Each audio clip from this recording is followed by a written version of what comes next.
Capítulo 14, página 210. A maternidade se tornou a minha motivação. Ditava meus movimentos, minhas decisões, o ritmo dos meus dias. O novo papel de mãe não levou um piscar de olhos, um instante sequer de reflexão para me absorver totalmente. Sou uma pessoa detalhista e um bebê não é nada além de um imenso reservatório de detalhes.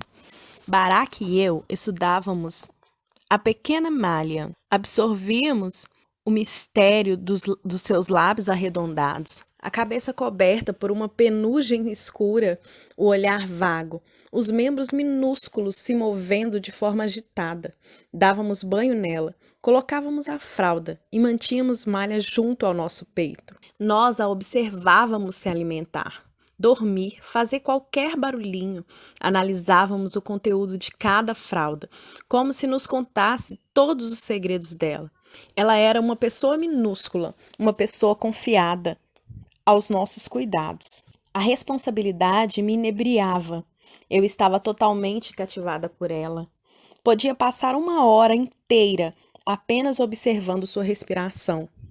Quando há um bebê em casa, o tempo se contrai e se dilata, sem obedecer a regras. Um único dia parece parecer interminável, e de repente 6 meses se passaram num piscar de olhos. Barack e eu ríamos com as mudanças que a paternidade e a maternidade havia causado em nós. Se antes passávamos a hora do jantar esquadrinhando as complexidades do sistema judiciário juvenil, comparando o que eu aprendera na Public Isles com as ideias que ele queria incluir num projeto de lei, agora debatíamos com o mesmo fervor se Malha estava criando muita dependência da chupeta e comparávamos nossos métodos para fazê-la dormir.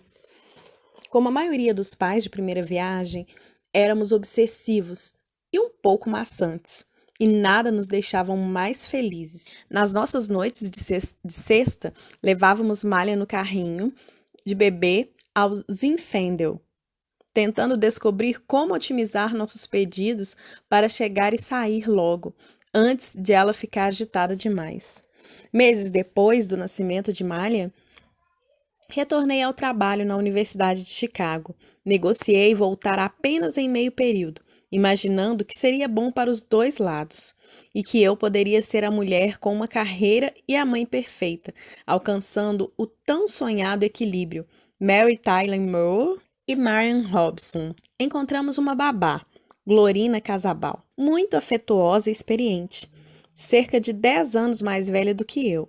Nascida nas Filipinas, era enfermeira formada e tinha criado 2 filhos. Gló, era uma mulher baixa, dinâmica, de cabelo curto, de corte bem prático e óculos de armação dourada, que trocava uma fralda em exatos 12 segundos. Era uma profissional super competente, com energia para fazer de tudo. Se tornou uma estimada e essencial integrante de nossa família pelos anos seguintes. Sua qualidade mais importante, porém, era o fato de adorar a minha bebê. O que não percebi, e isso também entra na lista de coisas que geralmente aprendemos tarde demais, foi que o emprego de meio período pode ser uma armadilha, sobretudo quando é para ser uma versão reduzida do emprego que antes era o tempo integral. Pelo menos foi o que aconteceu comigo. Continuei a comparecer a todas as reuniões de antes e continuei lidando com a maioria das mesmas responsabilidades de antes.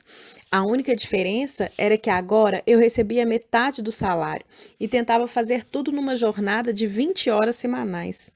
Se uma reunião se prolongava muito, eu acabava saindo esbaforida para conseguir buscar Malha e chegarmos a tempo. Malha curiosa e feliz, eu suada e morrendo de calor.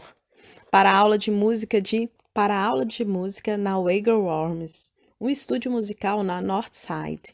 Para mim, era um dilema que desafiava a sanidade mental. Eu morria de culpa quando tinha de atender a ligações de trabalho em casa. E morria com outro tipo de culpa quando me distraía no escritório pensando que Malha talvez fosse alérgica a amendoim. Em tese, o trabalho em meio período me daria mais liberdade, mas na prática me fez sentir como se fizesse tudo pela metade, como se todas as linhas da minha vida tivessem se borrado. Enquanto isso, Barack parecia não enfrentar nada disso. Poucos meses depois do nascimento de Malha, foi reeleito para mais 4 anos no Senado Estadual, vencendo com 89% dos votos. Tinha sucesso e popularidade, e como bom malabarista que era, começou também a pensar em coisas maiores, em concorrer ao Congresso Nacional, esperando desbancar um democrata chamado Bob Rush, que estava no 4º mandato. O que eu achava? Era uma boa ideia concorrer ao Congresso? Não, eu achava que não. Parecia improvável que ele ganhasse, pois Rush era conhecido e Barack não era quase ninguém. Mas agora ele estava na política e tinha certa força na seção estadual do Partido Democrata. Dispunha de assessores e apoiadores, alguns dos quais insistiam que ele tentasse. Haviam feito uma pesquisa eleitoral preliminar que indicava que talvez ele conseguisse ganhar. E uma coisa eu sei sobre o meu marido: se alguém acena com uma oportunidade, algo que lhe dê mais campo de ação, não espere que ele dê as costas, pois não dará nunca. Na época do Natal de 1999, fomos ao Havaí e levamos Malha, então com quase 1 ano e meio, para visitar a bisavó Tuti, que estava com 77 anos e ocupava o mesmo pequeno apartamento onde morava fazia décadas no arranha-céus. A intenção era fazer uma visita de família, a única época do ano em que Tuti poderia ver o neto e a bisneta. O inverno voltara a cobrir Chicago, expulsando o calor do ar e o azul do céu. Estávamos nos sentindo inquietos em casa e no trabalho. Então, reservamos um modesto quarto de hotel em Waikiki e começamos a contar os dias. O semestre de aulas de Barack na faculdade de Direito havia terminado e eu pedi uns dias de licença, mas aí a política se intrometeu. O Senado em Illinois estava envolvido numa maratona de debates para definir as cláusulas de um importante projeto de lei de combate ao crime. Em vez de fazer um recesso de fim de ano, entrou em uma sessão especial para encaminhar o projeto à votação antes do Natal. Barack me ligou de Springfield, dizendo que teríamos de adiar a viagem por uns dias. A notícia não era muito boa, mas eu entendia que não dependia dele. Minha única preocupação era chegarmos lá em algum momento. Não queria que Tuti passasse o Natal sozinha. E além disso, Barack e eu precisávamos de uns dias de folga. A ida ao Havaí, eu imaginava, nos afastaria do trabalho e nos daria um respiro. Barack agora era candidato oficial ao Congresso, o que significava que raramente desligava. Numa entrevista a um jornal local, calculou que nos 6 meses de campanha para o Congresso, passara menos de 4 dias inteiros em casa, comigo e com Malha. Esta era a dura realidade da campanha, além de suas outras responsabilidades. Barack vivia correndo contra o relógio, lembrando-se incessantemente das horas e dos minutos que lhe restavam antes das primárias de março. A forma de usar cada hora e cada minuto iria, pelo menos em tese, afetar o resultado final. Outra coisa que aprendi foi que, aos olhos dos organizadores de campanha, qualquer hora ou minuto que o candidato passa com a família é visto, acima de tudo, como um desperdício desse tempo valioso. A essa altura, eu tinha experiência suficiente para não me envolver demais com os altos e baixos da disputa eleitoral. Tinha dado uma aprovação bem apática à decisão de Barack em concorrer, numa atitude do tipo: vamos resolver isso de uma vez então. Pensei que se ele tentasse e não conseguisse entrar na política nacional, se motivaria a buscar algo totalmente diferente, no mundo ideal, pelo menos ideal para mim. Barack faria algo como dirigir uma fundação, onde poderia fazer a diferença em questões importantes e conseguiria jantar em casa. Para meu alívio, fomos para o Havaí no dia 23 de dezembro, depois que o Senado finalmente entrou em recesso para as festas de fim de ano, embora ainda não tivesse chegado a uma resolução final. A praia de Waikiki foi uma revelação para a pequena Malha. Ela andava à beira-mar, chutando as ondas e se esbaldando de alegria. Passamos um Natal feliz e tranquilo com Tuti, no apartamento dela, abrindo presentes e admirando sua dedicação ao quebra-cabeça de 5.000 peças, que estava montando numa mesa de jogo. Como sempre, as águas verdes, tranquilas e o entusiasmo do povo de Oahu contribuíram para nos afastar das preocupações do cotidiano e nos deixaram felizes, entregues à sensação de calor na pele e ao prazer em ver a nossa filha se deliciar com absolutamente tudo. As manchetes não paravam de nos lembrar que nos aproximávamos rapidamente do novo milênio e que estávamos num lugar encantador para passar os últimos dias de 1999. Tudo caminhava bem, até Barack receber um telefonema de Illinois, com a notícia de que um tanto abruptamente o Senado iria retomar as sessões para terminar os trabalhos do projeto de lei de combate ao crime.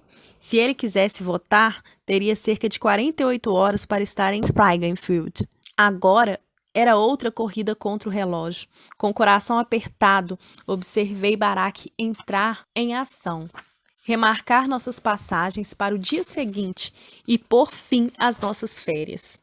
Tínhamos de ir, não havia escolha. Eu poderia ter ficado sem ele com Malha, mas qual seria a graça? A ideia de ir embora não me animava nem um pouco, porém eu entendia, mais uma vez, que política era assim.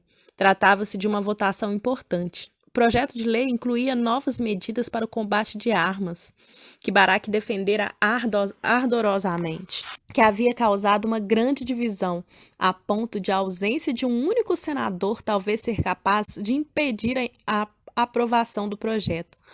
Voltaríamos para casa. Mas então ocorreu algo inesperado. Da noite para o dia, Maria ficou com febre alta.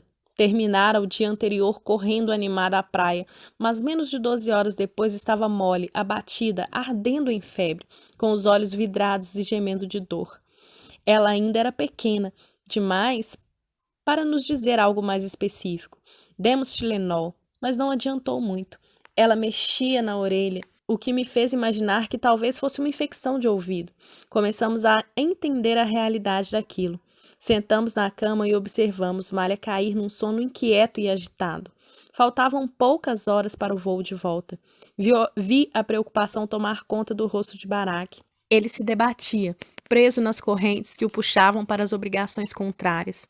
A decisão que estávamos prestes a tomar ultrapassava em muito a questão do momento. Ela não pode embarcar, disse eu. Isso está claro. Eu sei. Vamos ter de trocar as passagens outra vez. Eu sei. O que não comentamos foi que ele poderia simplesmente ir. Podia sair, pegar um táxi até o aeroporto e chegar em Springfield. Ainda há tempo de votar. Podia deixar a filha doente e a mãe aflita no meio do Pacífico e se juntar aos colegas. Era uma opção. Mas eu não me martirizaria e sugeriria isso. Reconheço que estava vulnerável, mergulhada na incerteza do que se passava com Malha. E se a febre piorasse? E se ela precisasse ir para um hospital? Ao mesmo tempo, havia pelo mundo todo gente mais paranoica do que nós, preparando abrigos nucleares, acumulando dinheiro e garrafas de água. E caso as piores previsões do ano 2000 se concretizassem e as redes de energia e comunicação entrassem em pane por causa dos bugs nas redes de computadores incapazes de registrar o novo milênio. Não ia acontecer, mas mesmo assim, ele realmente pensava em ir. Não pensava, jamais pensaria. Não ouvi Barack telefonar para o seu assistente legislativo naquele dia, explicando que não estaria presente na votação do projeto de lei. Não me importava. Eu só me concentrava na nossa menina. E depois de desligar o telefone, ele também. Era o nosso pequeno ser humano. Devíamos tudo a ela, em primeiro lugar. No fim, o ano 2000 chegou sem maiores incidentes. Depois de alguns dias de descanso e alguns antibióticos, Malha melhorou do que de fato era uma grave infecção no ouvido e voltou ao seu costumeiro entusiasmo. A vida continuava, sempre continuava. Em outro dia, perfeito de céu, em Honolulu, embarcamos num avião e voltamos para Chicago, para o inverno gelado e o desastre político que se formava para Barack. No fim das contas, por apenas 5 votos, o projeto de lei não fora aprovado no Legislativo Estadual. Para mim, a conta era simples. Mesmo que Barack tivesse voltado do Havaí em tempo, seu voto quase certamente não teria mudado o resultado. Mesmo assim, ele levou uma surra política pela ausência. Seus adversários nas primárias para o Congresso agarraram a oportunidade para pintar Barack como uma espécie de legislador bom-vivente, que estava de férias no Havaí, ainda por cima, e não se dignara a interrompê-la para votar algo tão importante quanto o controle das armas. Poucos meses antes, Bob Rush, o congressista em exercício, perdera tragicamente um familiar em um episódio de violência armada em Chicago, o que lançava uma luz ainda mais negativa sobre Barack. Ninguém parecia levar em conta que ele era do Havaí, que fora visitar a avó viúva ou que a filha adoecera. A única coisa que interessava era a votação. A imprensa passou semanas insistindo nisso. O editorial do Chicago Tribune criticou o grupo de senadores que não votara naquele dia, chamando-os de um bando de fracotes medrosos. Outro adversário de Barack, um colega do Senado estadual chamado Donnie Trotter, também desferiu seus ataques, dizendo a um repórter que usar a própria filha como desculpa para não ir trabalhar também depõe contra o caráter do indivíduo. Dizendo a um repórter, usar a própria filha como desculpa para não ir trabalhar também depõe contra o caráter do indivíduo. Eu não estava habituada a nada disso. Não estava acostumada a sequer ter adversários, quanto mais a ver minha vida familiar devassada nos noticiários. Nunca antes eu ouvira questionarem o caráter do meu marido daquela maneira. Doía pensar que uma boa decisão, a decisão correta a meu ver, parecia sair tão cara. Numa coluna que ele escreveu para uma publicação semanal do nosso bairro, Barack defendeu calmamente sua decisão de ficar comigo e com Malha no Havaí. Sempre ouvimos os políticos falarem sobre a importância dos valores familiares, escreveu ele. Espero que vocês entendam quando seu senador estadual procura viver à altura desses valores da melhor maneira que lhe é possível. Parecia que, pelo capricho de uma dor de ouvido de uma criança, os 3 anos de trabalho de Barack no Senado estadual havia praticamente desaparecido. Ele conduzira uma revisão das leis estaduais de financiamento de campanha, que levou à adoção de normas éticas mais rigorosas para os representantes eleitos. Lutara por reduções de impostos e aumento de créditos tributários para os trabalhadores de baixa renda e estava empenhado em reduzir os custos dos medicamentos para idosos. Ganhar a confiança de senadores de todo o estado, tanto democratas quanto republicanos. Mas agora, nada disso parecia importar. A disputa eleitoral se transformara numa série de golpes baixos. Desde o começo da campanha, os oponentes de Barack, com seus respectivos apoiadores, vinham propagando ideias descabidas para criar medo e desconfiança entre os eleitores afro-americanos, sugerindo que Barack fazia parte de um esquema criado pelos moradores brancos de Hyde Park, leia-se, judeus brancos, para alavancar o candidato preferido deles do North Side. Barack é, em parte, visto como um negro de alma branca da nossa comunidade, disse Donna Trotter ao Chicago Reader, falando a mesma publicação. Bob Rush afirmou, ele frequentou Harvard e se tornou um tolo instruído. Não nos impressionamos com esses caras com diplomas de elite da costa leste. Em outras palavras, ele não é um dos nossos. Barack não era um negro de verdade como eles. Alguém que falava daquela maneira, que tinha aquela aparência, que lia todos aqueles livros, jamais poderiam ser negro de verdade. O que mais me incomodava era que Barack encarnava tudo que os pais de Southside diziam querer para os próprios filhos. Ele era tudo o que durante anos tinha sido tema dos discursos de Bob Rush, Jesse Jackson e muitos outros líderes negros. Estudara e, em vez de abandonar a comunidade afro-americana, agora procurava servir a ela. Era uma eleição muito disputada, claro, mas Barack estava sendo atacado apenas pelos motivos errados. Eu ficava assombrada ao ver como nossos líderes o tratavam somente como uma ameaça ao poder deles, instigando a desconfiança ao explorar ideias atrasadas e anti-intelectuais sobre etnias e classes. Aquilo me deixava doente. Barack, por sua vez, levava mais na esportiva do que eu, pois já tinha visto em Springfield como a política podia ser sórdida e como era frequente distorcerem a verdade para servir a fins políticos. Ferido, mas sem desistir, ele continuou a campanha durante o inverno. Ia e voltava de Springfield todas as semanas e tentava bravamente vencer a tempestade, mesmo quando as doações começaram a minguar e os apoios afluíam mais e mais para Bob Rush. Com a aproximação das primárias, Malha e eu mal o víamos. Embora ele nos telefonasse todos os dias para desejar boa noite, eu me sentia mais grata do que nunca por aqueles poucos dias na praia. Sabia que, no fundo, Barack também. O que nunca se perdia em meio a toda a confusão, em meio a todas aquelas noites que passava longe de nós, era o fato de que ele se importava. Não foi fácil para Barack. Em quase todos os telefonemas eu percebia uma ponta de angústia em sua voz ao desligar. Era quase como se todos os dias ele fosse obrigado a fazer sua escolha entre a família e política e família. Em março, Barack perdeu as primárias dos democratas e Bob Rush teve uma vitória retumbante. Enquanto isso, simplesmente continuei abraçando a nossa menina. E então veio a nossa segunda menina, Natasha Marian Obama. Nasceu em 10 de junho de 2001, no Centro Médico da Universidade de Chicago, depois de apenas uma tentativa de fertilização in vitro, uma gravidez incrivelmente simples e um parto rápido, enquanto Malha, agora quase com 3 anos, aguardava em casa com a minha mãe. Nossa nova bebê era linda, parecia uma carneirinha, com a cabeça coberta de cabelo escuro e olhos castanhos alerta, a quarta ponta do nosso quadrado. Barack e eu nos sentíamos nas nuvens. Nossa ideia era chamá-la de Sasha. Tinha escolhido o nome porque achava que tinha um quê de ousado. Uma garota chamada Sasha não toleraria idiotices.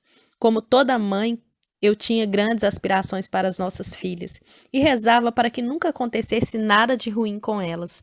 Esperava que crescessem, inteligentes e cheias de energias, otimistas como o pai e determinadas como a mãe. Mas, mais que tudo, queria que fossem fortes, tivessem uma resistência de ferro para manterem a cabeça em pé e seguirem em frente ante qualquer circunstância.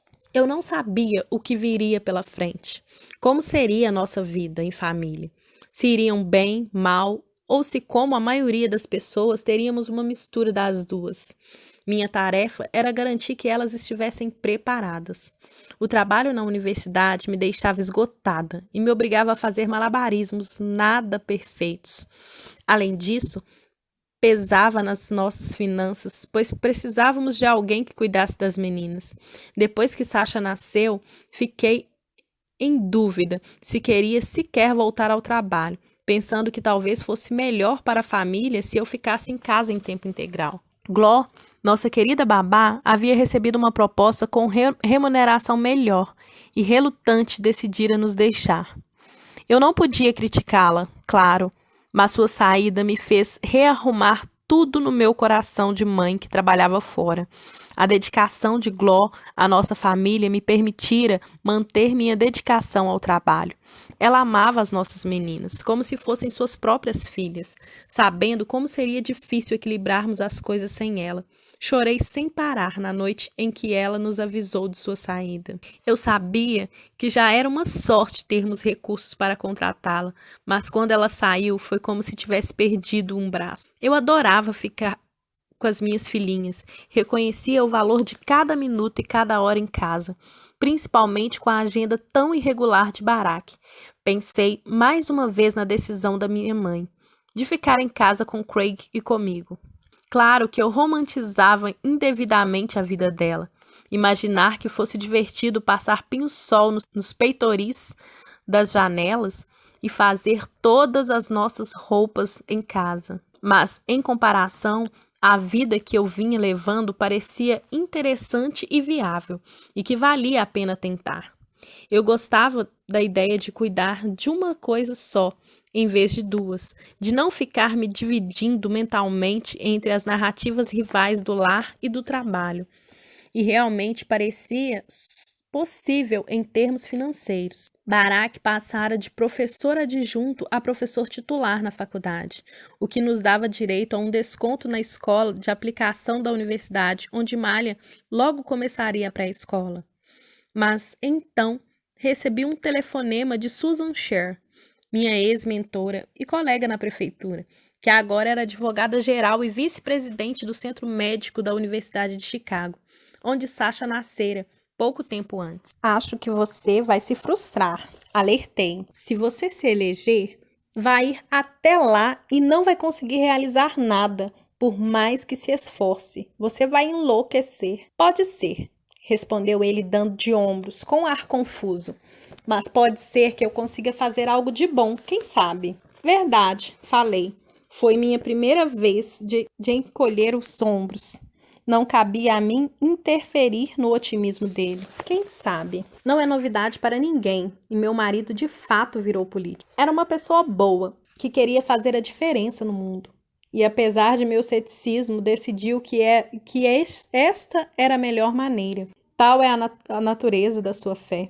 Barak foi eleito para o senador de Illinois em novembro de 1996 e prestou o juramento do cargo 2 meses depois, no começo do ano seguinte. Para minha surpresa, gostei de acompanhar o desenrolar da campanha. Eu tinha ajudado a coletar assinaturas para a candidatura dele, passando os sábados batendo à porta dos meus antigos vizinhos, ouvindo o que os moradores tinham a dizer sobre o Estado e o governo, tudo o que achavam que precisavam ser corrigido. Isso me fazia lembrar os fins de semana da época em que eu era criança, acompanhando meu pai enquanto ele subia os degraus todas aquelas varandas e cumpria suas obrigações de delegado distrital do Partido Democrata. Afora isso, eu não era muito necessária, o que vinha a calhar. Podia tratar a campanha como um passatempo, participando quando conveniente, entretendo-me um pouco e então voltando ao meu trabalho. A mãe de Barak faleceu em Honolulu, logo depois que ele anunciou a candidatura. Ela definhou tão depressa que ele nem conseguiu ir se despedir. Ficou arrasado. Tinha sido Anne Dunham quem o apresentara às maravilhas da literatura e ao poder de um argumento bem fundamentado. Sem ela, Barak não teria conhecido as chuvas torrenciais das monções em Jacarta, nem os templos aquáticos em Bali. Talvez nunca tivesse aprendido a gostar da facilidade e da emoção de ir rapidamente de um continente para outro, ou a aceitar o desconhecido. Anne era uma exploradora, uma intrépida seguidora do que ditava seu coração. Eu via esse espírito em Barak, tanto nas pequenas quanto nas grandes coisas. A dor da perda se cravou como uma lâmina em nós dois, ao lado da lâmina cravada quando perdemos meu pai.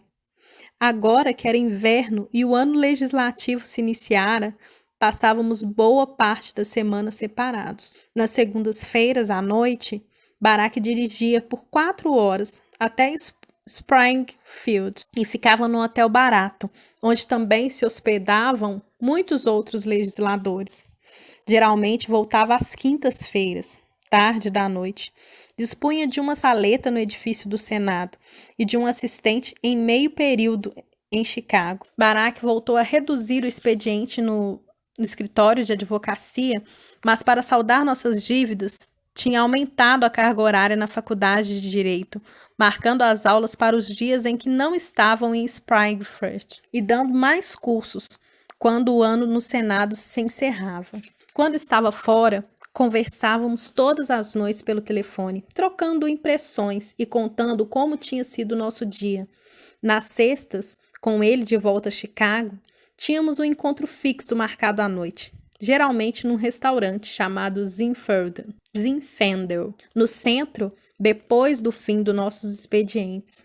Hoje relembro essas noites com uma enorme ternura, pela meia luz aconchegante de um restaurante e por como se tornara previsível o fato de eu ser sempre a primeira a chegar, nunca deixando de lado a pontualidade. Eu esperava Barack e, como era o último dia útil da semana, não se incomodava se ele se atrasasse, até porque, a essa altura, já tinha me acostumado. Sabia que alguma hora ele chegaria e que o meu coração, como sempre, iria disparar ao vê-lo entrar. Entregar o sobretudo à recepcionista e caminhar entre as mesas, abrindo um grande sorriso ao finalmente me ver. Então ele me beijava, tirava o paletó, colocava-o nas costas da cadeira e se sentava. Meu marido. Eu gostava da rotina. Quase todas as sextas pedíamos a mesma coisa: carne ensopada, couve de bruxelas e purê de batatas. Quando chegava, limpávamos o prato. Foi uma época de ouro para nós, para o equilíbrio do casamento. Ele com os seus objetivos e eu com os meus. Numa única semana, no começo do mandato, em Springfield, Barack apresentara 17 projetos de lei. Provavelmente um recorde e, no mínimo, uma amostra de sua vontade de realizar. Alguns foram aprovados, mas a maioria logo ficou obstruída na Câmara, que era controlada pelos republicanos, derrotada pelo partidarismo e por um cinismo que se passava por praticidade entre seus novos colegas. Naqueles primeiros meses vi, tal como havia previsto, que a política seria uma briga, e uma briga exaustiva, com concessões e traições, com conchavos e maracutaias, às vezes muito penosas. Mas da mesma forma, vi que a previsão de Barack também estava correta. Ele era estranhamente talhado para as disputas do legislativo, mantendo a calma no olho do furacão, acostumado a ser alguém de fora, encarando as derrotas com uma serenidade havaiana. Continuava esperançoso, insistentemente esperançoso, convicto de que um dia, de alguma forma, sua visão prevaleceria pelo menos em parte. Ele já estava ficando exaurido, mas não se incomodava. Realmente parecia feito para aquilo, como uma panela velha de cobre amassada, mas sempre reluzente. Eu também estava em plena transição. Aceitara um novo emprego, me surpreendendo com a decisão de deixar a Public Isles, a organização que com tanto zelo ajudara a crescer. Durante 3 anos, eu me dedicara a ela com entusiasmo, assumindo a responsabilidade por todas as tarefas operacionais, da maior à menor, e até mesmo a reabastecer o papel da fotocopiadora. Como a Public Isles prosperava e sua longevidade estava praticamente garantida por vários anos, graças às verbas federais e ao apoio de fundações, senti que poderia sair com a consciência tranquila. E assim, no outono de 1996, uma nova oportunidade surgiu quase do nada. Art Sussman, o advogado da Universidade de Chicago, com quem eu me reunira anos antes, telefonou para me informar de uma vaga que acabava de criar. A universidade estava procurando um subreitor que me concentrasse nas relações comunitárias. A universidade estava procurando um subreitor que se concentrasse nas relações comunitárias, se comprometendo a melhorar a integração entre instituição e município, sobretudo com as áreas do Southside ao redor do campus, inclusive com a criação de um programa de atendimento comunitário para encaminhar os estudantes a oportunidades de trabalho voluntário nos bairros, assim como o cargo da Public Islands. Nesse novo trabalho, eu lidaria com uma realidade que conhecia pessoalmente. Como havia dito anos antes, a arte na Universidade de Chicago sempre me parecera menos acessível e interessada em mim do que as sofisticadas faculdades da costa leste, que acabei frequentando, um local que virava as costas para sua vizinhança. A chance de tentar diminuir essas barreiras, de ter mais estudantes envolvidos com o município e mais moradores envolvidos com a universidade, me parecia inspiradora. Fora a inspiração, outras razões me levaram a fazer essa transição. A universidade oferecia o tipo de estabilidade institucional que uma organização sem fins lucrativos ainda recente não era capaz de oferecer. O salário era melhor, a jornada de trabalho mais razoável, e outras pessoas manteriam a copiadora abastecida de papel e consertariam a impressora a laser quando quebrasse. Eu estava com 32 anos e começando a refletir mais sobre que tipo de fardo queria carregar. Em nossos encontros em Fendel, muitas vezes Barak e eu retornávamos a conversa que de uma ou outra forma mantínhamos por anos. Como e onde cada um de nós poderia exercer impacto, fazer a diferença. Qual seria a melhor maneira de empregar nossos tempos e nossas energias? Algumas velhas questões. Quem eu era? O que queria ser na vida? Começavam a reaflorar em mim e a ocupar o primeiro plano da minha mente.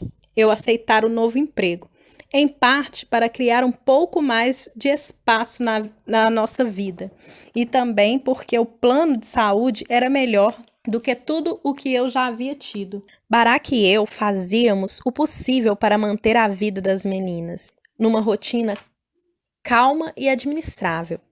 Tínhamos uma babá nova. Malha estava feliz na escola de aplicação da Universidade de Chicago, fazendo amizades e preenchendo sua própria agenda com festas de aniversários e aulas de natação no fim de semana. Sasha estava com cerca de 1 ano de idade e começava a se equilibrar nos pezinhos, a falar algumas palavras e a nos maravilhar com seus sorrisos radiantes. Era extremamente curiosa e estava decidida a acompanhar Malha e os amiguinhos de 4 anos da irmã mais velha. Meu emprego no hospital ia bem, embora aos poucos eu tivesse descobrindo que a melhor maneira de dar conta dele era me levantando às 5 da manhã e ficando umas 2 horas no computador antes que os outros acordassem. Isso me deixava um pouco acabada à noite, e às vezes eu entrava em conflito com meu marido e seus horários de coruja. Nas quintas, à noite, ele chegava falante de Springfield, querendo mergulhar de cabeça na vida de família para compensar o tempo perdido. Mas agora a questão do tempo era oficialmente um problema para nós. Se antes eu apenas implicava com sua falta de pontualidade, agora isso era motivo de pura e simples irritação. Eu sabia que ele ficava feliz com as quintas-feiras. Percebi o entusiasmo quando ele ligava para avisar que havia terminado o trabalho e finalmente estava voltando para casa. Entendia que tinha as melhores intenções quando dizia "estou indo" ou "quase chegando". Por algum tempo, acreditei nisso. Eu dava banho nas meninas, mas adiava a hora de colocá-las na cama, para poderem dar um abraço no pai. Ou então, dava o jantar e as colocava na cama, mas eu não comia. Em vez disso, acendia velas e ficava na expectativa de jantar com Barak. E esperava. Esperava tanto que Sasha e Malha começavam a fechar os olhos e tinha de carregá-las para a cama. Ou esperava sozinha, com fome, cada vez mais irritada, sentindo as pálpebras pesadas, vendo a cera da vela pingar e formar uma poça na mesa. Estava aprendendo que "estou indo" era fruto de um eterno otimismo de Barak, um sinal da sua vontade de estar em casa, mas que não significava que realmente chegaria. Quase chegando não era um indicador geográfico, apenas um estalo de espírito. Às vezes, ele realmente estava vindo, mas precisava parar para uma última conversa de 45 minutos com um colega antes de entrar no carro. Outras vezes, realmente estava quase chegando, mas se esquecia de mencionar que antes ia dar uma passada rápida na academia.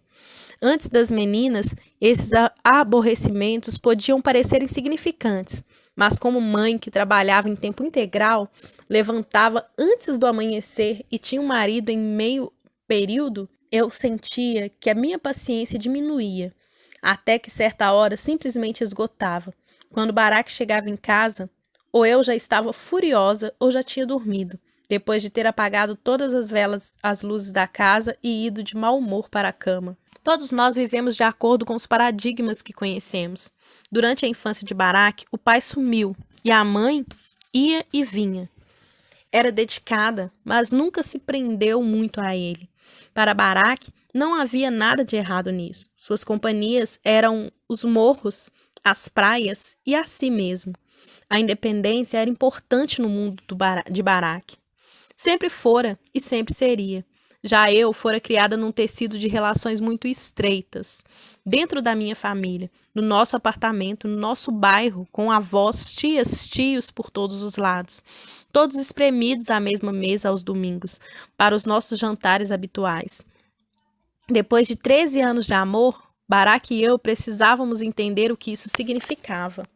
Nesse sentido, eu me sentia vulnerável quando ele estava longe. Não que Barack não fosse devotado ao casamento. Esta é e sempre foi uma certeza importante na minha vida. Mas por quê? Tendo crescido numa família em que todos sempre apareciam, eu podia ficar deprimida quando alguém não aparecia.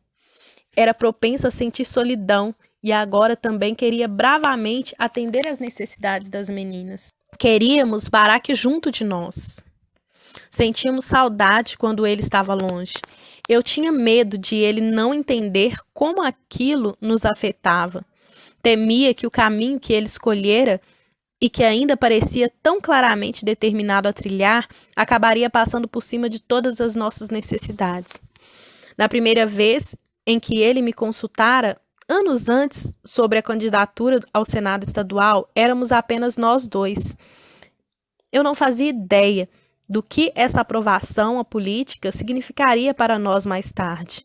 Depois de acrescentarmos 2 filhas à nossa união, a essa altura, porém, eu sabia o suficiente para entender que a política nunca é especialmente bondosa com as famílias. Já tinha visto no ensino médio, por meio da minha amizade com Santita Jackson, e vi novamente quando os adversários políticos de Barack se aproveitaram de sua decisão de ficar no Havaí quando Malha adoeceu. Assistindo ao noticiário ou lendo os jornais, às vezes eu me pegava fitando imagens das pessoas que haviam se entregado à vida política. Os Clinton Gore, os Bush, fotos antigas dos Kennedys, e me perguntava sobre a história por trás daquilo. Eram todos normais? Felizes? Aqueles sorrisos eram reais? Em casa, nossas frustrações começaram a se manifestar com intensidade e frequência. Nós nos amávamos profundamente, mas era como se de repente houvesse um nó impossível de desfazer no centro da relação. Eu estava com 38 anos e tinha visto outros casamentos ruírem, o que me levava a querer proteger o nosso. Amigos e amigas próximas tinham passado por rupturas terríveis, geradas por pequenos problemas que não eram resolvidos ou por falhas de comunicação que acabaram levando a conflitos irreparáveis. 2 ou 3 anos antes, depois de uma lenta e dolorosa dissolução de seu casamento, Craig voltara a morar temporariamente no apartamento em que crescemos acima do da nossa mãe. No início, Barack relutou em recorrermos a uma terapia de casal. Estava acostumado a pensar e raciocinar sozinho sobre problemas complicados. Parecia-lhe desconfortável e até um pouco dramático se sentar diante de um desconhecido. Que tal dar um pulinho até os Burdos e comprar uns livros sobre relacionamentos? Não poderíamos conversar sozinhos? Mas eu queria falar e ouvir de verdade. E não tarde da noite ou nas horas em que podíamos ficar com as meninas. Nossos poucos conhecidos que haviam recorrido à terapia de casal e que eram abertos o suficiente para comentarem a respeito diziam que havia ajudado. Assim, marquei uma hora com um psicólogo no centro da cidade, recomendado por um amigo. E Barack e eu fomos algumas vezes. Nosso terapeuta, vamos chamá-lo de Dr. Woodshort, era um homem branco, de fala mansa, que frequentara boas universidades e sempre usava calças caque. Fui para lá imaginando que ele ouvira o que Barack e eu tínhamos a dizer. Imediatamente daria razão a todas as minhas reclamações, pois todas, a meu ver, todas sem exceção, eram absolutamente válidas. Arrisco-me a dizer que Barack talvez achasse o mesmo em relação às suas reclamações. Esta veio a ser para mim a grande revelação sobre a terapia de casal. Não houve validação. Ele não tomou partido. Diante das nossas divergências, o Dr. Woodshort nunca seria o voto decisório. Pelo contrário, era um ouvinte, paciente e compreensivo, nos conduzindo pelo labirinto dos nossos sentimentos, separando as armas das feridas. Ele nos alertava quando começávamos a falar como advogados e faria perguntas cuidadosas que nos levavam a refletir sobre as razões de sentirmos o que sentíamos. Aos poucos, depois de horas falando, o nó começou a se desfazer. A cada vez que Barak e eu deixávamos o consultório dele, nos sentíamos um pouco mais conectados. Comecei a enxergar que havia outras maneiras de ser mais feliz que não exigiam necessariamente que Barak deixasse a política e aceitasse um emprego de 9 a 6 em alguma fundação. No mínimo, nossas sessões de aconselhamento me mostraram que essa era uma expectativa irrealista. Comecei a ver como eu vinha alimentando minhas partes mais negativas, presa à ideia de que tudo era injusto, e como advogada formada em Harvard, reunindo provas que sustentassem a hipótese. Agora eu tentava uma nova hipótese. Era possível ter mais controle sobre a minha felicidade do que eu estava me permitindo ter. Andava tão ocupada me ressentindo com Barak por conseguir, por exemplo, encaixar uma academia na sua agenda, que nem me dispunha a refletir sobre como eu mesma poderia passar aí regularmente. Gastava tanta energia me preocupando se ele chegaria ou não em casa para jantar, que os jantares, com ou sem ele, não tinham mais graça. Este foi meu ponto central, o momento em que me detive como uma alpinista, prestes a escorregar de um cume coberto de neve. Cravei minha picareta no solo. Isso não significa que Barak não tenha feito seus próprios ajustes. A terapia o ajudou a ver as falhas da nossa comunicação e ele se esforçou em melhorar nisso. Mas eu fiz os meus. Eles me ajudaram e, como consequência, ajudaram a nós. Para começar, voltei a cuidar da minha saúde. Barak e eu frequentávamos a mesma academia, de um treinador jovem e motivador chamado Cornel McClellan. Eu tinha me exercitado com Cornel durante alguns anos, mas a maternidade mudara minha rotina. Para voltar, tive que fazer ajustes, que nesse caso vieram sobre a forma da minha sempre generosa mãe, que ainda trabalhava em tempo integral, mas se prontificou a nos ajudar vários dias por semana, chegando às 15 para as 5 da manhã, para que eu saísse correndo e chegasse à academia a tempo de me encontrar com uma amiga para a aula das 5. Chegando de volta em casa às 6:30 para acordar as meninas e prepará-las para o dia. Esse novo regime mudou tudo. A calma e a força, duas coisas que tinha medo de estar perdendo, voltaram. Quanto ao dilema do jantar, estabeleci novos limites que funcionavam melhor para mim e para as meninas. Fizemos nosso horário e nos prendemos a ele. O jantar era às 6:30, o banho às 7. Depois vinham os livros, os carinhos e o apagador das luzes às 8 em ponto. A rotina era inflexível e o peso da responsabilidade de chegar na hora recaía sobre Barak. Para mim, fazia muito mais sentido do que atrasar o jantar e fazer as meninas esperarem acordadas, às vezes morrendo de sono para um abraço. E assim, retomei meu desejo de que elas crescessem fortes e centradas, sem se acomodarem a qualquer forma do velho patriarcado. Não queria que elas acreditassem um instante sequer que a vida começava quando o homem da casa chegava. Não esperávamos o papai. Agora cabia a ele vir até nós.